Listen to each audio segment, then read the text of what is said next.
Welcome to the Blast Podcast. I'm your host, Dr. Raquel Tosin, and you have come to Blessed, where we talk about blessed being a mindset and not what you have or who you have in your life. All right, we are here on WYTV7 Christian Broadcasters Network, a charitable radio broadcast with the mission to empower, encourage, and educate. If you are enjoying the Blessed Podcast, I need you today to go to www.wytv7.org to donate. You can donate anything you like. $10, and $10 is a lot of money. If everybody gave $10, it would be a lot. So don't think all I got is $10. That is a lot. Okay. Thank you.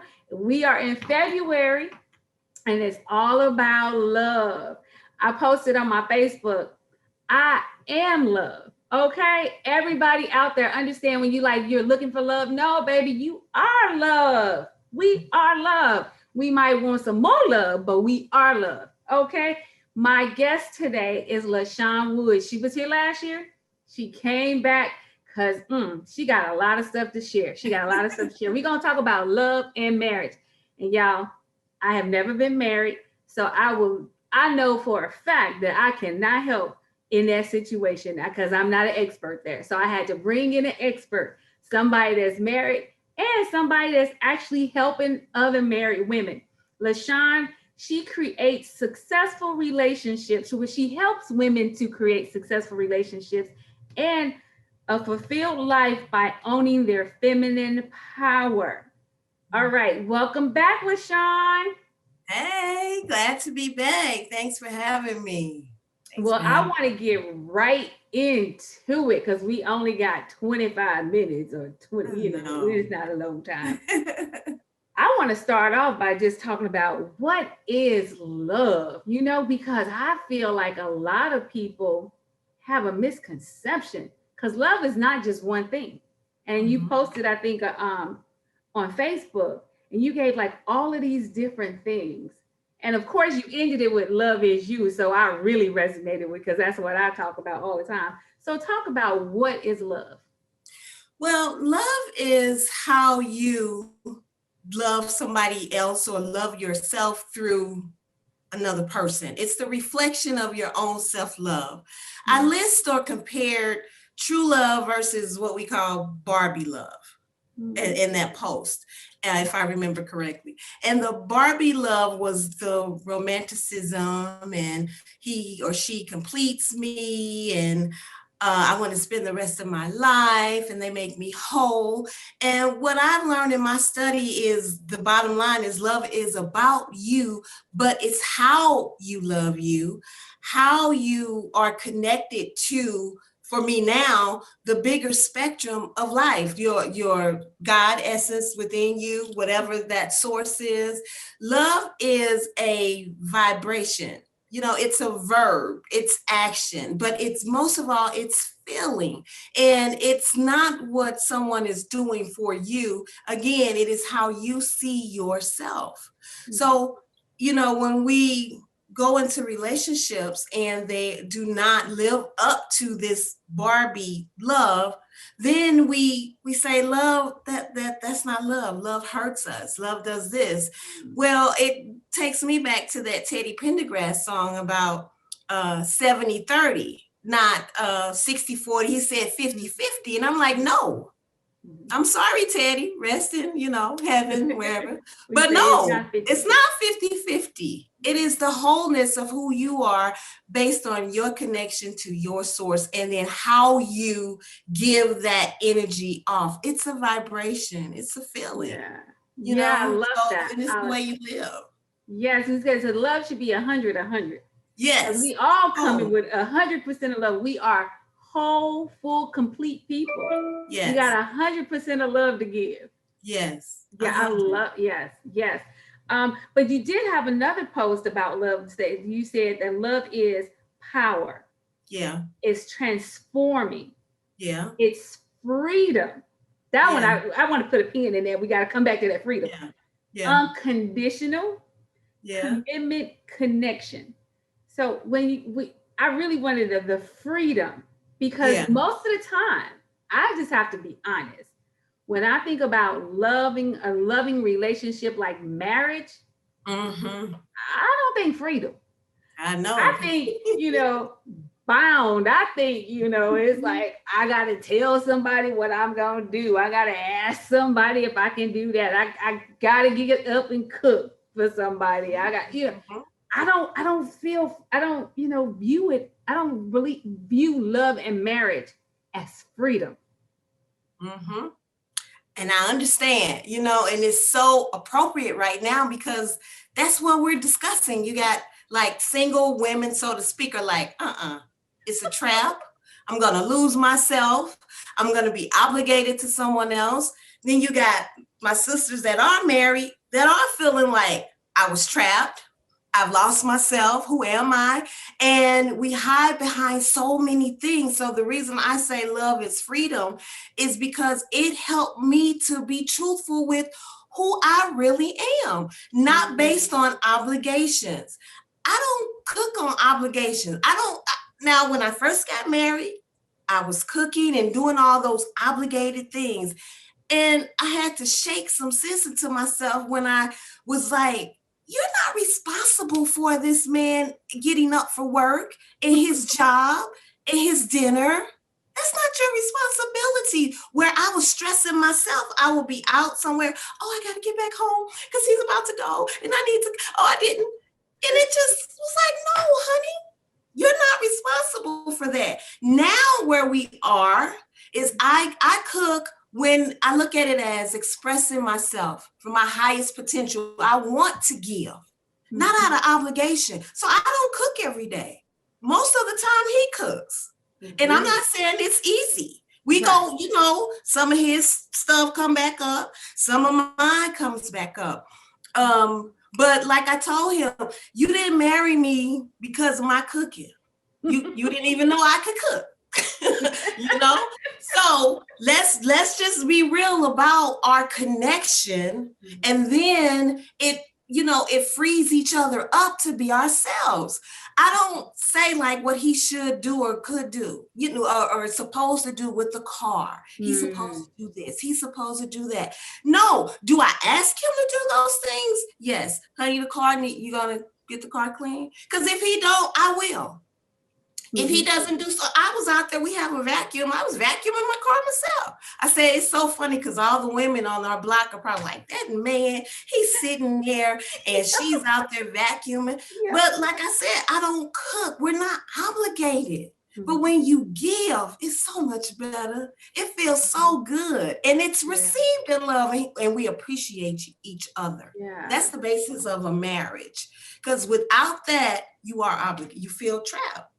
I love that. And I'm just wondering, like, where do we even get those ideas, and why do we think that we have to abide by them? Like, because I look at especially the Gen X generation, because we were latchkey kids, a lot of us. Our parents weren't even at home a lot of times. You know what I mean? Right. We have an independent spirit. Why didn't we? I mean, you think about the kind of jobs we were doing, and we did a lot of stuff that was out of the box, but why didn't we change marriage? What about marriage that made us feel like that was something we couldn't touch? It just, we got to do it that way or don't do it at all. Well, to be honest, if we look at the history of marriage, it was basically a business deal. Mm-hmm. Before then, it was just men took care of women and children. Children took care of, women took care of the children, and you had community. Well, when the business of marriage came along, it became a contract on, okay, now the man knows for sure that's his child or his heir. His name lives on. So I'm going to provide you these things, security, protection. You're going to provide this, what have you, whatever I want, sexuality or sensuality, motherhood, devotion, all these things. And taking care of the household. So we find that in a lot of our religious books, a lot of our studies of marriage shows this, that it just became an obligation. And I believe we were scared to touch it because in a sense, it's human to want to connect to someone. It feels good to have someone next to you when things are going, when the world becomes too much and you have each other there. Even people who, I was studying Indian culture, Hindu culture, excuse me, and they were talking about arranged marriages and how after a while they found themselves really caring for each other. A couple of the women were like, I started to be in love with my spouse. But initially, no. So what that taught me was it's about a connection, but it's also the trade-off. I believe that we don't understand our own, which is when we go back to love is power. We don't understand our own power, that we are whole, solid beings with potential beyond our imagination. And so if you're not sure of that and the world doesn't condition you, then you feel like there's this, I need this. So I'm not going to talk about the pink elephant in the room. I'm not going to shake any, these conventional ideas. I'm just going to go with the flow, settle, and do the best I can and collect my years, which I call collecting time. You said collection. That is too funny. It's really interesting to me because I have a desire to be married, and it's like I have to really get that picture of being bound and being, the not being free out of my head, so I can really embrace and draw in what I'm supposed to have, because it's like, I always talk about the universe, and I know the people out there, y'all know I love God. I love God. But when I say universe, I am speaking of God also. But when God, universe, if I say I want love, but if inside I feel like I'm afraid, I want marriage, but inside I'm afraid, if I'm feeling afraid of it, guess what's not coming to me? Marriage is not coming to me. I know for a fact that it's because I harbor some fears, some deep-rooted fears, like, like, I don't want to do this. I don't know if I can do that. Maybe I just need to stay single. Yeah. And that's why I start with the subconscious. I go back and forth to be honest with, do I really want to help, put the focus on relationships, or is it really about the power of the femininity? Femininity leads you to your divinity. That's how I look at it. So it's not even just ending at femininity. It's the fact that when you tap into that, you'll see that I'm a divine being. I have both masculine and feminine. Yeah. But when we are in this body, of course, our primary, you said you want to talk about the superpowers, is that of in this body, this gendered body of a woman with a womb, or there, it could be gone or not. It's still the fact you were born in, in this day and age, is so much with being politically correct. Right. But, that part of it is who you are, and that's what I focus on. So it leads you to your whole self. But yes, you are so right. You have to start with changing those thoughts, because it will keep it away. So I know sometimes my coaching, I feel like, it's hardcore. I don't know if people really are. One time, I had this thought, like, everyone wants to be a victim or a villain. Nobody wants to embody God. And I'm like, I see that in my sisters, and I'm like, we are so powerful. We're so powerful but you have to get to those thoughts, because it's deep rooted and it's biological, and it's also, spiritual. It's not just a will, like you're saying, okay, I'm aware. That's great, but there are other steps that go along with it, because your brain is connected to that fear, So it definitely starts there in the way that you think. Yes, for sure. So let's move to talking about marriage. Mm-hmm. Because this is why I brought you to marriage. What do you think? So I want to talk about sex and marriage because I used to hear a lot of people talking about they only had sex once a month or they only had sex on, they had to, and I was just like, oh my goodness. Talk about like what's the purpose of sex in a marriage? Like what is the purpose of sex in a marriage? Why should people not just do it once a month? Right. Well, the purpose of sex is really to heal and to manifest. It's to heal each other and to bring forth, not just children, but bring forth the goals of the family. So that's the purpose of sex, if we just leave it at that. As far as the marriage, that's a different type of connection. That's between you mentioned the feminine superpowers. My training, I was taught about the 4 feminine superpowers, which are different archetypes that we embody, different energy, as far as looking, feeling, and thinking. So with the marriage archetype, we call her the wife, the devotee. So when the devotee connects to what we call a leader, it's a friendship type of connection. It's very intimate. So it's not unusual for the sex to decrease after the bonding period. That's all. It's normal. But there are things that you can do when you understand that, if you can understand that devotee and support choice or the leader is what we call appreciation sex. A lot of people are like, appreciation sex? I don't want to have sex out of appreciation. I want to swing from the chandeliers and I want to, but that's like the bonding period. Or that could be what we call the bad boys. There are different types of sexual connections that we have as women when we are connected to our womb, and she will let us know. So a lot of times with a marriage, a quote, standard devotee leader marriage, it's usually the woman that her womb tells her like, he would be a good husband. I'm really feeling this. He's a great provider. I feel secure around him.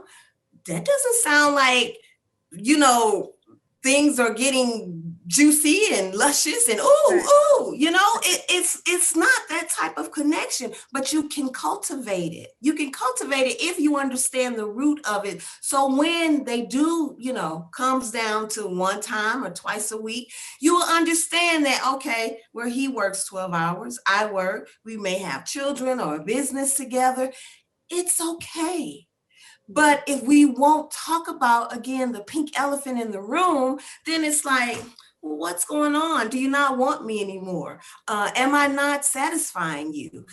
Are we not attracted? Where is the desire? Where is the passion? Where is this? Where is that? Instead of being aware that, yes, sex is going to wane. Now, another reason is because when you're married, you're usually up under each other.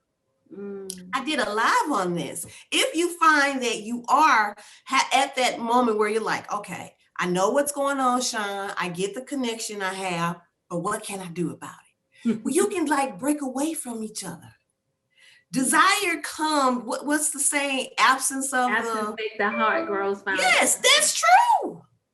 When you're away from each other, you have a life. He has a life. He has a man cave. You have your own bedroom. Hello? You have your own bedroom, your own room, your own space.